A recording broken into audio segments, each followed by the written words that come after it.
शेतकरी बंधूंनो नमस्कार. तर या तिसऱ्या भागामध्ये मी तुमचं स्वागत करतो. पहिल्या दोन भागांमध्ये आपण मातीचे व्यवस्थापन आणि द्राक्ष पीक याच्याबद्दल पहिल्या भागामध्ये माहिती घेतली. दुसऱ्या भागामध्ये आपण द्राक्षाचं पोषण व्यवस्थापन चांगल्या पद्धतीचे जे सूक्ष्मजीव असतील तर कशा पद्धतीने होतं याबद्दल माहिती घेतली. आता तिसरा जो हा व्हिडिओ आहे हा खूप महत्त्वाचा आहे, कारण दिवसेंदिवस जे आपलं कॉस्ट ऑफ कल्टिवेशन जो आपला खर्च वाढत चाललेला आहे, याच्यावर कशा पद्धतीने आपण उपाययोजना करू शकतो. चांगली माती जर असेल तर याच्यामध्ये कसं आपण आपले पैसे वाचू शकतो याबद्दल थोडक्यात आपण माहिती घेऊया. तर prevention is better than cure असं म्हटलं जातं. म्हणजे प्रतिबंधात्मक उपाययोजना करणं हे खूप महत्त्वाचं ठरतं. युजुअली आपल्याला अशी सवय असते की समजा एखादी कीड किंवा रोग आला की मग आपण धावपळ करतो आणि त्यामध्ये आपण शोधाशोध करतो की कुठल्या प्रकारचं आपल्याला औषध तिथे लागेल.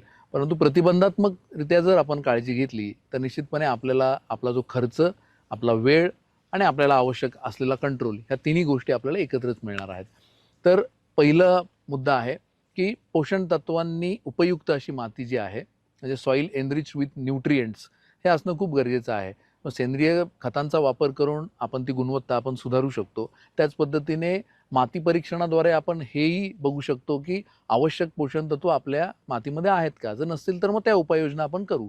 दुसरा मुद्दा आहे सूक्ष्मजीवांनी समृद्ध माती. जेव्हा आपण सूक्ष्मजीवांनी समृद्ध मातीचा विचार करतो तेव्हा फायदेशीर सूक्ष्मजीव जे आहेत हे वाढवण्यासाठी आपण काय उपाययोजना करतो, कशा पद्धतीने आपण ऑर्गॅनिक मॅटर चांगला वाढवतो, कशा पद्धतीने चांगली गुणवत्तापूर्ण सेंद्रिय जी आपली उत्पादनं आहेत ही आपण त्याच्यामध्ये देतो. कॅनबायोसिसची उत्पादनं तुम्हाला माहीतच आहे की क्वालिटीच्या बाबतीत खूप चांगल्या पद्धतीने तिथे काम करतात, तर ती तुम्ही वापरू शकता.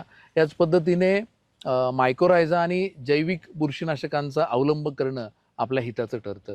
तिसरा मुद्दा जो आहे एकात्मिक कीड आणि रोग व्यवस्थापन.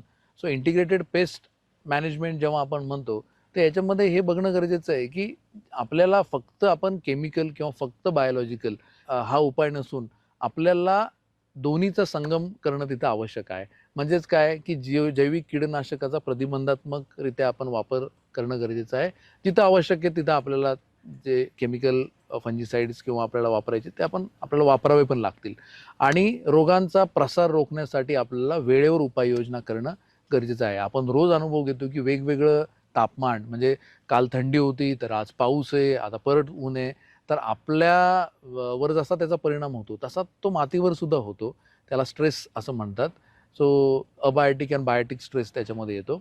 त्याच पद्धतीने द्राक्षवेलीवर सुद्धा त्याचा परिणाम होणार आहे.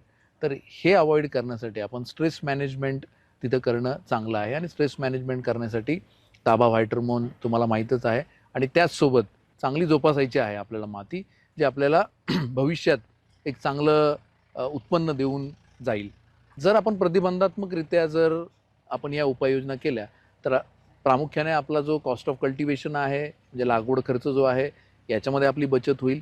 दुसरा मुद्दा आहे की उत्पादनाचा जो दर्जा आहे, जे क्वालिटी प्रॉडक्ट आपण म्हणतो, क्वालिटी ग्रेप्स आपण म्हणतो, तर तेच क्वालिटी ग्रेप्स आपल्याला मिळतील.